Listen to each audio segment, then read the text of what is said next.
Then the angel of the Lord said unto Moses, Go in unto Pharaoh, and say unto him, Let Israel go, that they may serve their God. For if thou refuse to let them go, behold, the hand of the Lord is upon thy cattle, upon the horses, upon the asses, upon the camels, upon the oxen, and upon the sheep, and they shall all die of disease.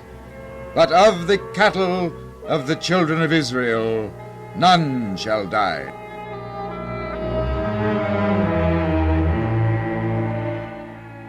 And the Lord did that thing on the morrow, and all the cattle of Egypt died. But of the cattle of the children of Israel not one died.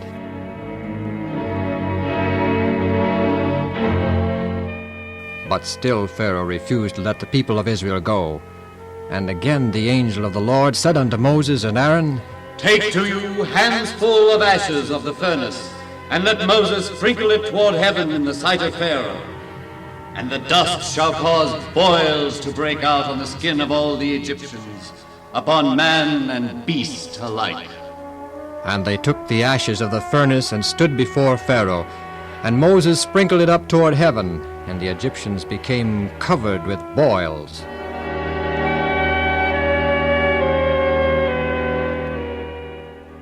But in spite of this, Pharaoh remained obstinate and still would not bow to God's will and let the people of Israel go. Stretch forth thine hand toward heaven, that there may be hail in all the land of Egypt, upon man and upon beast, and upon every herb of the field. And Moses stretched forth his rod toward heaven, and the Lord sent thunder and hail. Oh, will this hail never stop? Counselor! We're doing the best we can, Your Majesty, but so far even the most powerful charms have failed. Yes, so I see. And meanwhile, this hailstorm is destroying every crop, every tree, everything that grows in the land of Egypt. We're going to try beating drums and... You know, what really puzzles me is that there's no hail at all in the land of Goshen. Perhaps the drums will... No, get that fellow Moses. It's all his doing.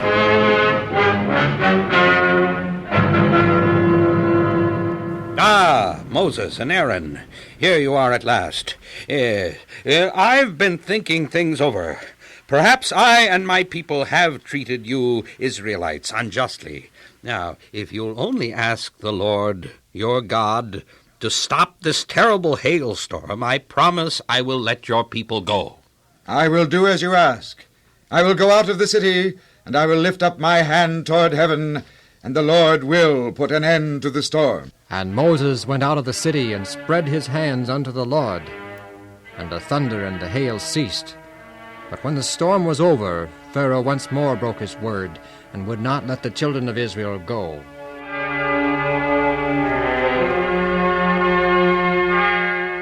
Pharaoh, the Lord our God has again spoken to me, asking how long you will refuse to humble yourself before him. I will never bow down before your God.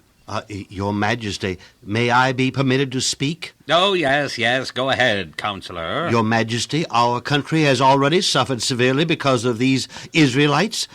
Would it not be wise to let them go and serve their God, rather than risk some new misfortune? Yes, there's something in what you say, Counselor. Now then, Moses and Aaron, if I let you go, who among you will be going? We will go with our young and with our old, with our sons and with our daughters, and our flocks and with our herds. No, I'll let you men go, but not the women and children. But, Your Majesty... Guard! Away with these two men. I'm sick and tired of being told what to do.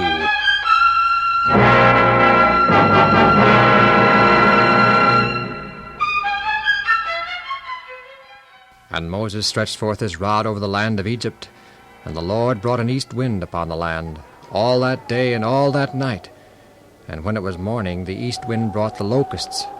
The locusts ate up and destroyed every herb of the land and every fruit of the trees that had survived the hailstorm. Then Pharaoh called for Moses and Aaron in haste and pleaded with them. I have sinned against the Lord your God and against you.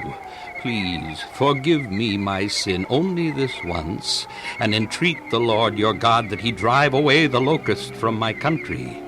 Then I will let your people go. Moses did as Pharaoh had asked, and the Lord turned a strong west wind, which blew away the locusts. But as soon as the locusts were gone, Pharaoh changed his mind again and would not let the people of Israel go. And the angel of the Lord said unto Moses, Stretch out thine hand toward heaven, that there may be darkness over the land of Egypt.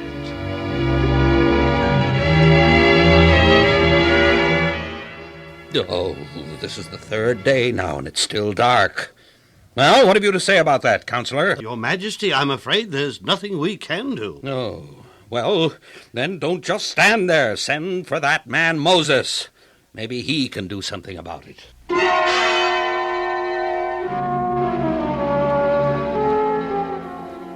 Moses, believe me, I have seen the error of my ways. I will let all your people go now, if only you will lift the darkness.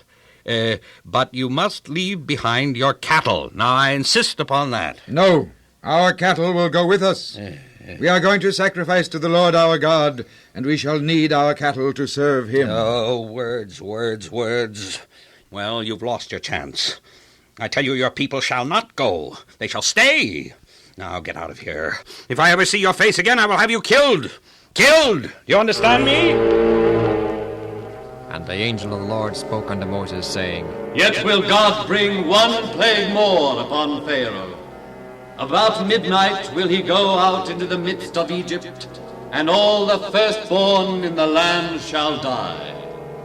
From the firstborn of Pharaoh that sitteth upon his throne, even unto the firstborn of the maidservant that is behind the mill, and all the firstborn of the beasts. And there shall be a great cry throughout all the land of Egypt, such as there was none like it, nor shall be like it any more.